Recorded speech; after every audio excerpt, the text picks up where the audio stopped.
things that has happened in our community that we know y'all have gotten to a point that is even past the breaking point in terms of traditional fishing.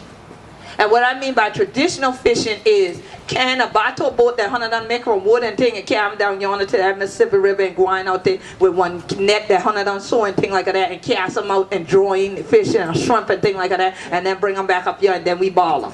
That'll work. That'll work. That's what I'm talking about. I ain't talking about y'all go in people's stores, shine anything and come out with so much as so much pound of shrimp. Okay? And I talk about local catch. Ain't no local catch. I talk about fresh shrimp. Ain't no fresh shrimp, but it done ship you on ice or somewhere else. So when we say fresh fish and traditional fish, the gills still moving when they get to the house. Okay? You know who done kill them and things like that. And so now, I nap a shark. We like for nap a shark. So somebody I know got a thing for hanging around shark. And I noticed he got on a shirt with a high collar today because they ain't watch out for see gills showing while they there in Donaldsonville. But we have our vice president and along with myself, Mark Smith, who is our president, who was going to come, but he owns the Port Royal Shrimp Company, which is the largest seafood company in Beaufort County, South Carolina.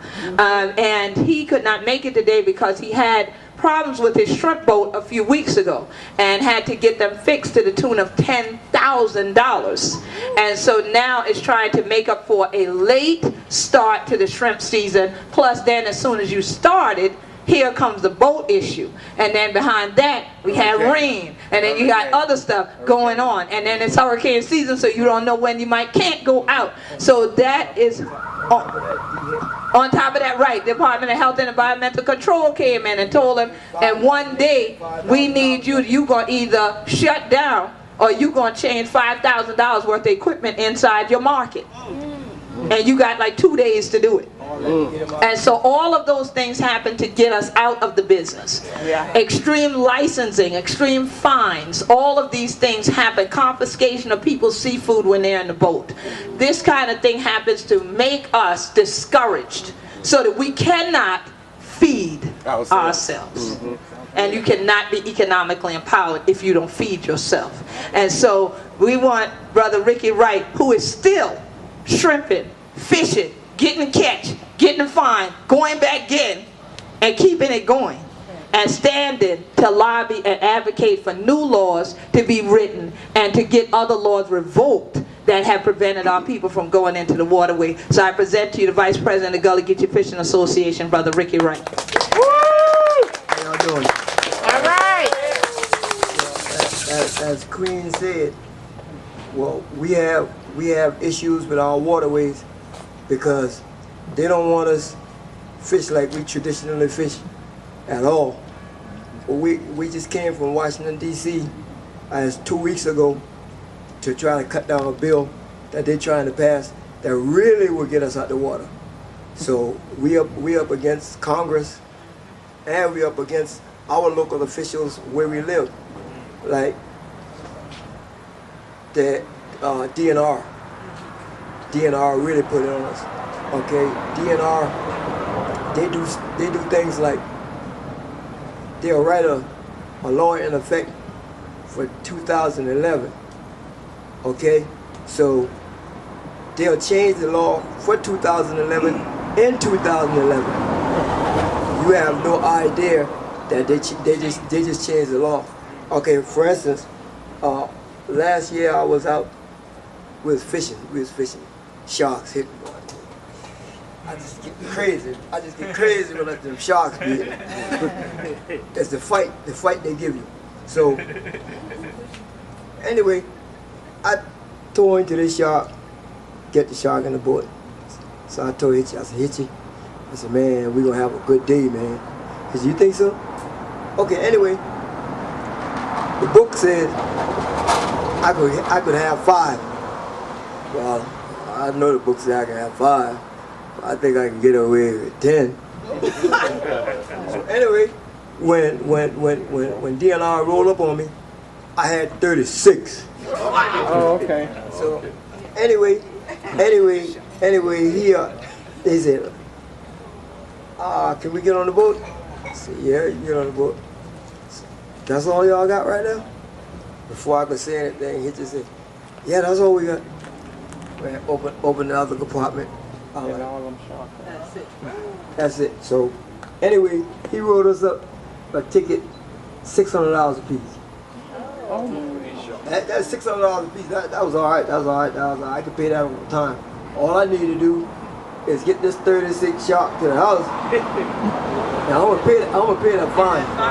Oh man, took all the shot. Oh man. Give me one shot and a $600 fine. So like, I argued with the judge when I went to court. I argued with the judge. Me and the judge, we had a good back and forth argument. So I'm like, if I go in the supermarket and I give this man $500, when I leave at that supermarket, I got $500 in fish.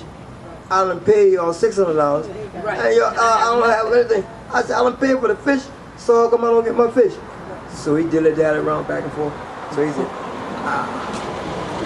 never been on this road before, so he said, I'll tell you what we can do. We can drop the doggone fine to $400 and you keep your fishing license for the year, or we can charge you $600 and you out the water. Right. What kind of choice is that? Right. So you know what that was. Yeah. To get you out the water. Get you out. Yeah. That's the main thing, to get you out the water. But he know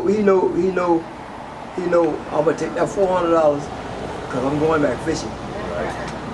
I guess he knew the argument I had with him. I guess he knew the passion that I have with the water. So we fighting stuff like that. Yeah. We're not changing any laws.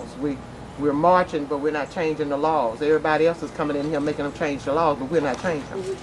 Right. And we need to get in there and make sure that our representatives change the laws and stick with it. That's what we're working on right now. Stick with it.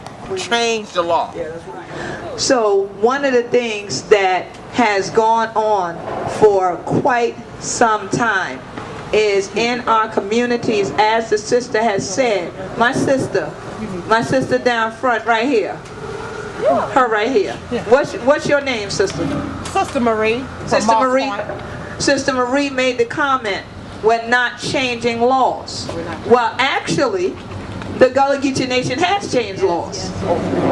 The Gullah Geechee Sea Island Coalition, which Elder Town mentioned I had already been doing work before I got installed. I founded an organization that anybody in the world can join called the Gullah Geechee Sea Island Coalition. And I have won awards for advocacy on behalf of Gullah culture from the entire state legislature of South Carolina. And I think I'm the only person to ever get an advocacy award for folk heritage. All the other folk heritage awardees are people who do crafts.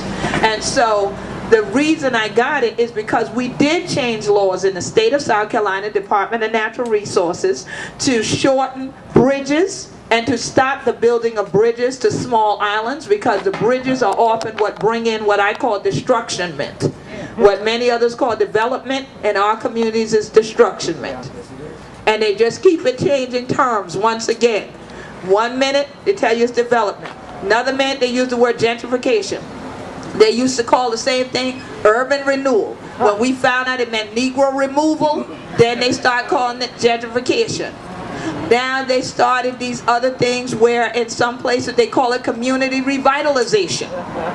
And it's always, how do you revitalize if the people originally from the community are not going to be there when you finish what you're doing?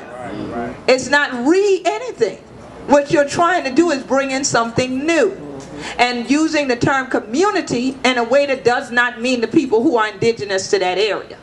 They use it as a blanket term for whoever else moves in and us living next door to one another. For me, the term community means common unity. It unifies you what you have in common. And as I can hear from the comments already being made, a lot of what we're saying up here, we have in common. So these are the things that when the sister's saying we can't just be talking about it. Like you say, don't talk about it, be about it. You got to be about it. Okay?